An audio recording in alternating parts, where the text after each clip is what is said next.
It is time to bring in our good friends from the Berkshire Edge, David and Marcy. The BerkshireEdge.com covers news, events, happenings in the South County area and surrounding areas of our listening area. And you can find them 24 hours a day, 7 days a week at the BerkshireEdge.com and right here on a Wednesday morning on Robin Hood Radio. Good morning, guys. Well, good morning. Good morning. Good morning. I like hearing the Who. Yeah, it's you know. Yeah, I like those guys. I'm a big fan, and especially of that album. But anyway, I show my age. But then again, I love classical music. You know, people when we used to have mixes before all the music was available to us. If you listen to my mix, it would go from classical to country to you name it is on there because I just like music that I like, no matter what it is. But the Who's right there at the top of my list. So. Good. Well, you know, it's funny. Marshall, I have to tell you that when I lived in San Francisco, I did light shows for those rock bands. All right. Well, I wish I was there to see it. I would have asked you for some backstage press passes. Well, you would have had them. Well, you know, I like your lead in the note you sent me. For the first time in a while, the story about coronavirus is not among our top stories of the week, and that's good news. New York, as a matter of fact, had fireworks all over the state last night to basically announce the ending of all their COVID-19. Oh, really? Yeah, Okay. They had it from New York City to Syracuse, all over, fireworks displays. And they're now, because they've reached the 70% rate, all COVID restrictions have been relaxed. So, yep. Amazing. I see that's happening around the world too. Yeah, it's it's just a nice feeling after the incredibly bad summer and fall and winter we had last year. Yeah. But it's odd. I mean, David and I went to the grocery store yesterday, and we walked in wearing masks. We saw that half the people were wearing masks, half the people were not. We walked up to a clerk who was wearing a mask and said, do we have to wear masks? And he said, the requirement has been lifted. It's up to you. So we took off our masks, but I must say I felt a little naked without it. Well, also a little nervous. Well, I'm not nervous. I figure I've had the 2 shots, and we've made it this far. You know, we all of us that have gotten our shots have made it this far who haven't gotten COVID. If for some reason we get COVID, we've done everything we can. So Yeah, but still. So it's time to head back to normal, really. Obviously, if we get it, we haven't done everything we can. So we've done everything we thought we could. We've done everything we've told to do, and you can't do any better than that. Right. Well, let's go to your first story, A Tale of Two Cities. Now, that's a town and a village. That's Great Barrington and Housatonic. Well, Housatonic is a village within the town of Great Barrington. That's right. And it is proud of itself and feeling of independence, but on the other hand, it feels neglected. And this old feeling popped up recently when the lawn of the library didn't get mowed by the town. That's the library in Housatonic. The library in Housatonic. There's the Ramsdale Library in Housatonic is an independent. The town, little village of Housatonic is very proud of its library, and it's a very nice. It's actually a pretty nice library, actually, and it's been threatened to be closed from every so often. But the residents of Housatonic won't hear of it. Because it's a great place for kids to go in the village. And but in any case.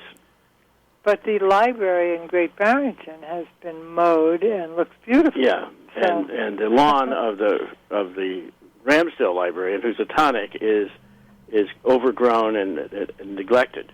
And so the Housatonic residents have taken this as a symbol of their long felt second-class citizens. That they are second-class citizens in the town of Great Barrington. Right. Well, but the at any rate, but the town rebuts that and says the problem is that so many people have taken overdue vacation that they just didn't have enough people. Put in AstroTurf is what I say. Put in AstroTurf. Well, the other problem, Housatonic residents are not believing that. No. That there's a shortage of staff, simply because, I just don't know you why. Plan for that. Yeah, I just don't know why when something like this happens and a mistake has happened and something has been forgotten, just say, you know what? We'll get it done. We'll get it done. It's just you can just admit that you made a mistake and you'll get it done. I mean, that's not. They don't. They said that. No, I agree that you're right. But however, they didn't claim that they made a mistake. They said that so many people were taking carryover vacation days, which had to be taken before the end of June or lost, that they just didn't have enough people to mow. Well, let me put it this way: the library the Mason Library downtown in Great Barrington got mowed. It did. Yeah. So it's just admit you made a mistake and move on. But this is what's great about the first two stories is they're tied together because small town disputes, and it looks like the dispute between the Orient Express restaurant and the Foundry has some sort of settlement. It does, and this is in the town of West Stockbridge. And this is kind of a disturbing story because it shows how close to the surface this kind of anger is these days. I mean, this is a story. There is a Vietnamese restaurant that actually has no road leading to it because in about 1990, the town closed the road that it was on, and the only access to that road was across private property, which is owned by a restaurant or a performance place called the Foundry. And the Foundry decided it was having outdoor concerts this summer and was concerned that if cars were driving across its property while it was having its outdoor concerts, that its patrons would be in danger. So they wanted to close that right-of-way, which is, after all, their property. And it became a very nasty fight in which there were accusations of racism and, and selfishness and all kinds of things. And, directed at the owner of the Foundry, who was actually an extremely philanthropic and generous and civic-minded person. So now it has been solved. There's an agreement until October 31st for the right-of-way for customers of the Vietnamese restaurant. But it is not solved past October 31st, and it's really the town which should be responsible, since the town closed off the road to begin with. But instead, the anger has been focused at this local business person who, has only been trying to protect her own clientele from the danger of cars driving through a concert area. I'm firmly convinced that if we didn't come through such a horrible last year and a half economically, this would not have become an issue at all. That's right. I think that's right. Everybody is so. I have noticed an enormous anger lately. And everybody is sort of wanting to be angry, and I think it's because of all this pent-up tension over the last year. But I must say that I went to New York for the first time in 16 months last week. And I take the subway everywhere, and I had a suitcase with me. And ordinarily, I drag the suitcase up and down stairs. But 6 times in the course of 2 days when I was in the subway taking my suitcase around, young men came up to me and asked me if I wanted help, and carried my suitcase up the stairs or down the stairs, and this never happened before. And they came willingly. I wasn't even looking distressed, but people came to me and offered to carry my suitcase, and it was phenomenal. And it was such gestures of goodwill and camaraderie that I was astonished. Well, I've always seen that in New York. When I had my surgeries and I had to go see my doctor, and I would get a ride down to the city, and I would have to, get my wheelchair out, and it was just a very slight incline to go to my specialist's office, but they, for some reason, decided to cobblestone the sidewalk. So moving a wheelchair up an incline like was tough, and I was having a tough time, and all of a sudden, behind me, somebody started pushing me. And what it was a construction worker who was working on a scaffolding, saw that I was having a tough time, just came right down and pushed me up there. I can tell you a million things like that happened in New York. No, it is true, but I can tell you that this was unusual because, I used to be in and out of New York all the time with my little wheeling suitcase. And nobody ever asked if they could help. I mean, sometimes I would actually ask somebody if it was a very high staircase and my suitcase was particularly heavy. I would actually ask somebody if they would help me, and they always did. But this time, it was every single time I was in the subway, and every single staircase that I encountered, somebody came forward and asked me to help, asked me if I wanted help or offered to help or just, helped. That's just great. That's great. It was amazing. So I hope, but I do feel that there's tremendous anger. I hope that this summer, the rest of the summer, will be the release valve that we've all needed to get rid of that as we head into an important winter for people, but not only for people, but for the businesses that manage to survive and come out the other side of this dark age. So right, yeah. It's important. Now, you've got our next story is, despite the pandemic, the town meeting season is happening in the Berkshires. Yes, we had a successful town meeting in Great Barrington in the parking lot, and somebody else had a successful town meeting outside, on an athletic field. Right. And we have a story about the West Stockbridge, which was right. Indoors. Right. This is Stockbridge is always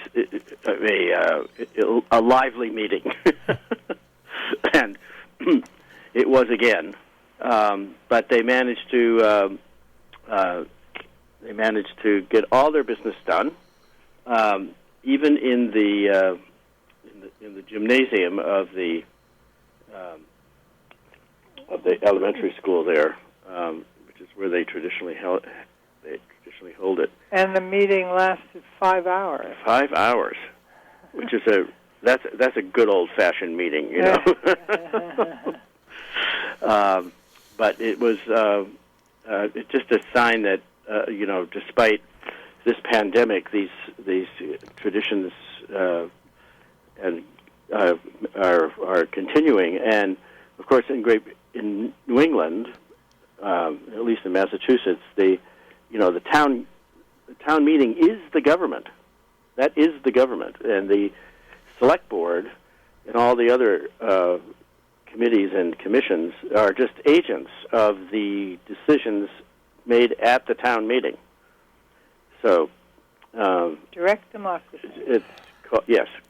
That's, I guess, what we would call it, direct democracy. I've got a story out of Cornwall, Connecticut, that'll probably rattle your ears if you haven't heard it yet. Right. The Zoning Board of Appeals wants to prohibit people from speaking from public comments at their meeting. I thought at first it was just that during the meeting itself, where they didn't want people to interject, but no, they don't want public comment. And that is just plain wrong. I mean, you're appointed, elected, crazy. Whatever. Yeah, it's going to be interesting to see how it pans out. They're saying, well, they can ask their questions on the website and everything. Well, no, you can have your meeting without interruption, but at the end, you should allow the people that show up, if they have questions and comments, to make them. I mean, yes. that's what the way Great Barrington does. Yeah, they have at the end of the meeting, they have a select board meeting or an annual town meeting. They have a period where people can ask questions. Now, years ago they were going to do that in the Region 1 Board of Education, and they finally decided, no, we're not going to do that. What we're going to do is please keep your comments to what's on the agenda for tonight. And if you have other comments outside of the agenda, send us a written letter, and then we will include the comments for that in the next. And so I went along with that because that seemed to be okay to me. But just to saying no, there's no public comment at the end of the meeting is just, and if for our New England type of government, just goes against everything that it stands for. It indeed. Yeah. I haven't heard of that. Yeah, that wouldn't. I'll tell you what. If they pulled that in Great Barrington or Lenox or some town in Massachusetts, I think they would be in for a big fight. Well, I think that this is not over in Cornwall. I think that the people will eventually win out because that's what these meetings are all about. Well, that's the virtue, yeah. And it's sometimes a little clumsy and takes a little longer, but that's part of it allows people to feel part of the government that they elected. It's interesting because I had a talk with Lisa Carter, the Region 1 superintendent, and what they're going to do next year is they have a lot of, in the Board of Education meetings, they have a lot of presentations from students that have done things at the school and special programs. And what they want to do, because we have the availability of cable TV and radio and YouTube. They're going to start a YouTube channel on this. And all the accolades that are done by students and teachers and stuff that are outside the normal business operations of the school, they're going to try to get that together so people can get that information very quickly and at the Board of Education meetings deal with the nuts and bolts of the operations of the school. So, right.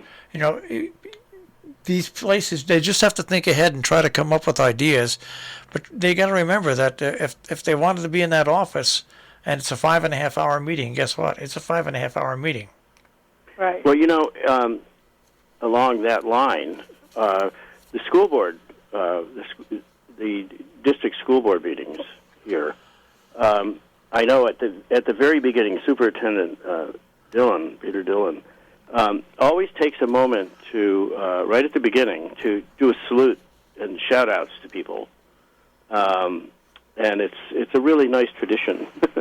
And he allows, some good news. He calls it the good news. He allows.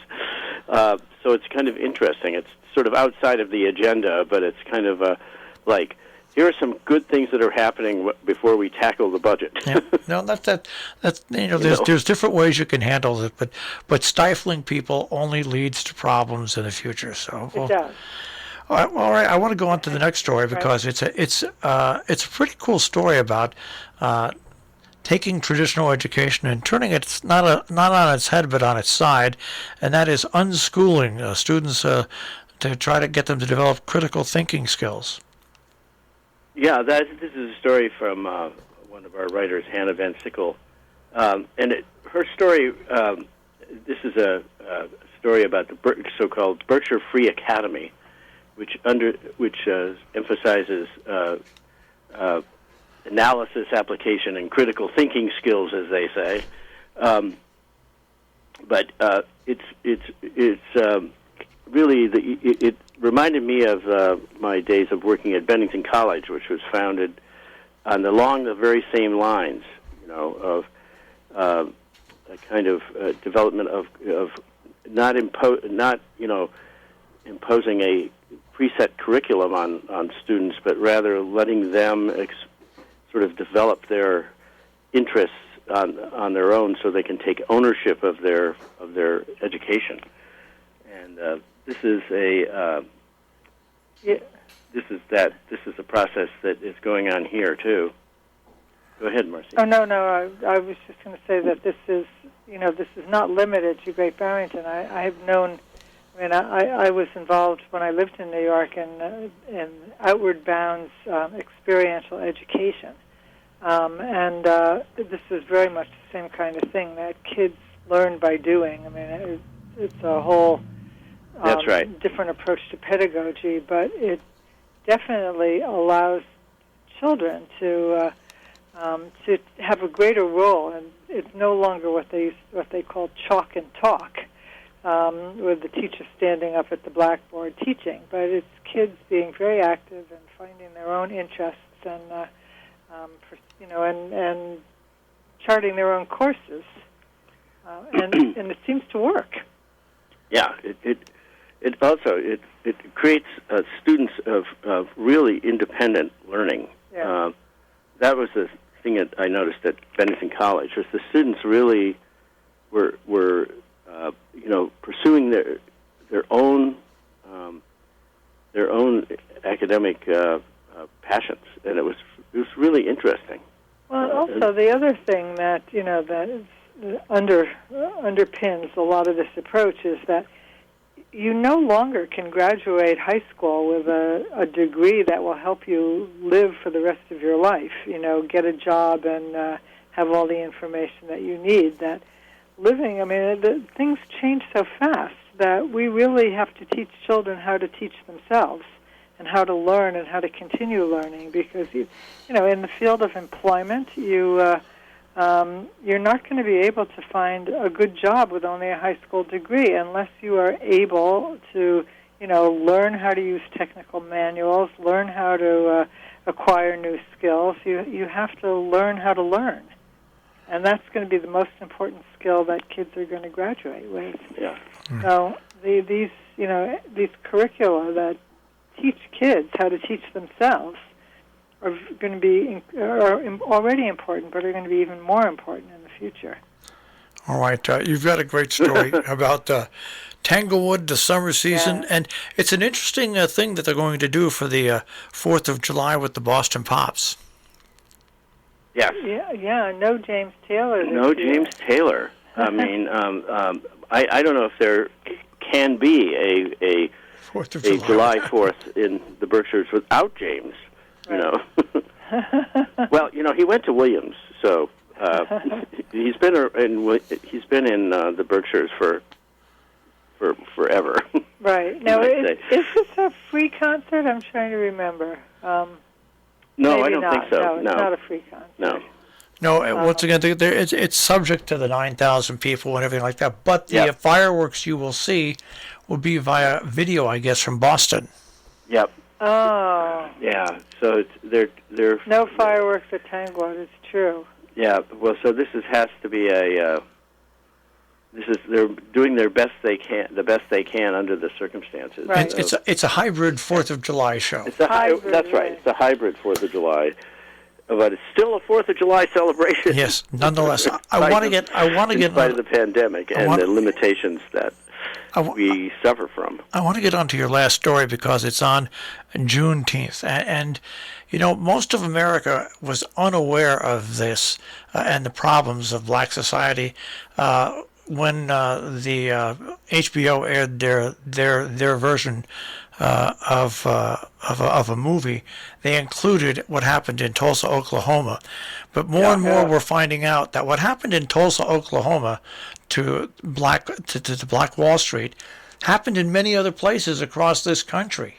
Mm-hmm. It wasn't just relegated to Tulsa, Oklahoma, and June 19th, Bridge is hosting a forum on white privilege. That's right. Right. Bridge is multicultural Bridge, which is an organization that Gwen Van Sant has founded. That is a organization that celebrates racial and cultural diversity in the Berkshires, and of course, in the Berkshires, there's been a very interesting and productive community of black and black people, including W.B. Du Bois. So this is a continuation of a celebration of our history that's sometimes not quite in admirable. Admirable, yeah, and it's not that we should make sure that everybody is aware of.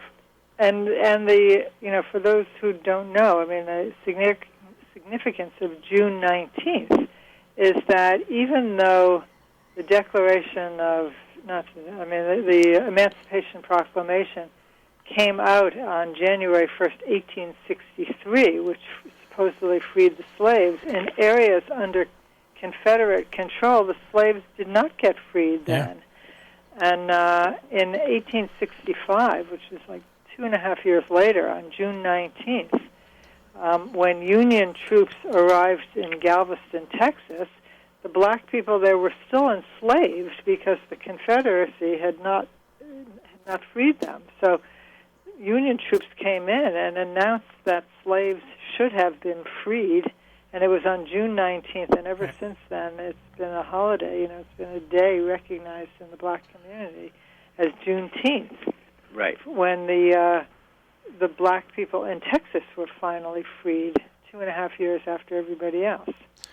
Well, guess but what? it's a little-known holiday, actually. But it is in Massachusetts. It is an official state holiday. Right. And I read that the U.S. Senate has voted to establish Juneteenth as a federal holiday. It has to be approved by the House now. Well, we'll see. We'll see what happens with our Senate House. Yeah, but the Senate passed it, which is surprising. All right. Well, that wraps up our time already. Very busy time. And summertime, we're getting back to normal. We'll speak to you guys next week. Okay. Bye. Take care. Great. We'll talk to you then. Yeah, bye-bye. Bye-bye. That is the Berkshire Edge on air. Of course, you can find them at theberkshireedge.com, theberkshireedge.com on the web.